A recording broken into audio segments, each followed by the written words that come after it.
Go. Hey, so this video is going to be a breakdown on the posture we use for Bloomington Marching Band. So the first thing that you're going to want to get familiar with is our different points of alignment, and I'm going to kind of give you the side profile. So starting at the bottom, we have our ankles, we have our knees, our hips, our shoulders, and then our ears. And I like to use the acronym SHAKE, which doesn't go like in that order, but kind of helps you remember all the different parts. So shoulders, hips, ankles, knees, and ears are all part of SHAKE.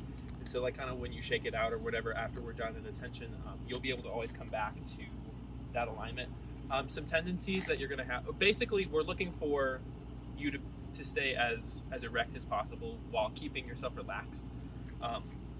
So some tendencies we have in breaking the points of alignment, right? Sometimes we get students that push the hips out too far. A lot of times this is trombone players, or sometimes, especially other brass players, we like to reach toward our mouthpiece, and so our ears come too far forward, and you can see that puts my body out of alignment.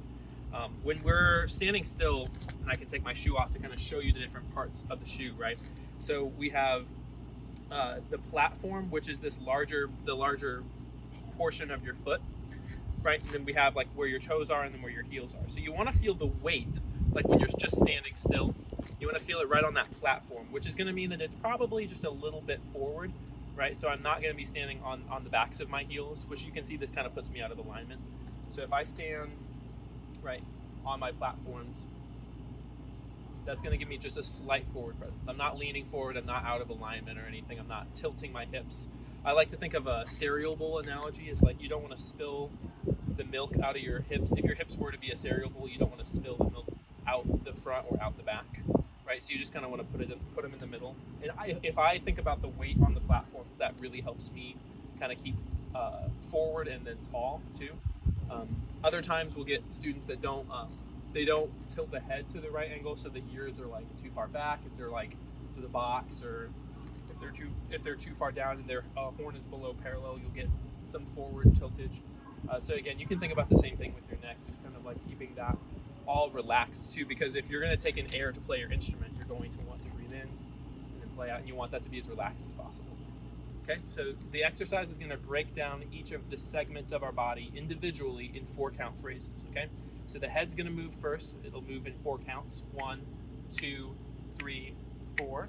And only the head is going to move, and we're going to isolate that body part, just as we will do with the rest of the body parts, okay? And then we're going to do the shoulders will come forward for 4 counts, 2, 3, 4, and the head stays collapsed, right? And the upper back is going to be collapsed for 4 counts. The lower back, so that we're hanging at the hips, we have a slight bend in the knees, and then we're all the way down for the last 4. And the tendency is to stop on count 4, 1, 2, 3, freeze. We want to avoid that, and we want to move all the way through count 4, 1, 2, 3, 4 ianda with all of these motions. Okay, you can find a nice comfortable stance to start the position, and then once we're all the way down, we're just going to build it all the way back up. So we're going to go lower body for 4 counts, still hanging at the hips with a slight bend in the knees, lower back for 4 counts, upper back for 4 counts, shoulders for 4 counts, and head for 4 counts. And you'll notice that everything stays collapsed until I bring it up on that motion, and I'm isolating each of those parts to stack them vertically in that posture we just learned about. Okay, once we're here, we're going to bring it into first position, which you'll see my toes. We'll bring it into a first position for 4 counts, so that we keep everything in 4-count phrases. The next 2 phrases are going to be in 8 counts. So you're going to start to go into releve, okay, up on the platforms, and you're going to bring your arms up. You'll be halfway by count 5, 1, 2, 3, 4, half.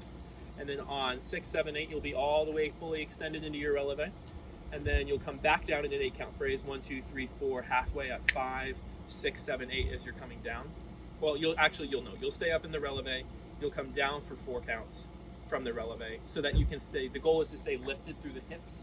A lot of times, sometimes when we're just standing casually, our weight sinks into our feet and especially into our hips. So the purpose of getting the releve is so that when we come back down, we're just trying to stay as tall and as lifted as possible, as if like when I sink down, I'm keeping myself at the same height. And then the last 4 counts is just us bringing our arms up to plank position. So obviously for me, I'm a brass player, so I'm bringing my hands up as if I was about to play a mellophone. But if you're a clarinet or a saxophone player, you can bring your hands up accordingly, or a flute player. 5, 6, 7, 8.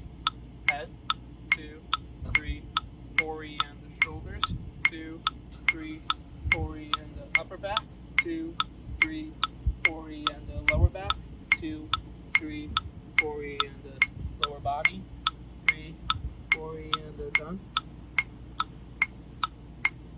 5, 6, 7, 8. Lower body, 2, 3, 4 and the lower back, 2, 3, 4 and the upper back, 2, 3, 4 and the shoulders, 2, 3, 4, head, 2, 3, 4, into first position, 3, 4, and relevate, 2, 3, 4, 5, 6, 7, 8, and down, 2, 3, 4, 5, 6, 7, 8, lift down, 2, 3, 4, horns up, 6, 7, 8, and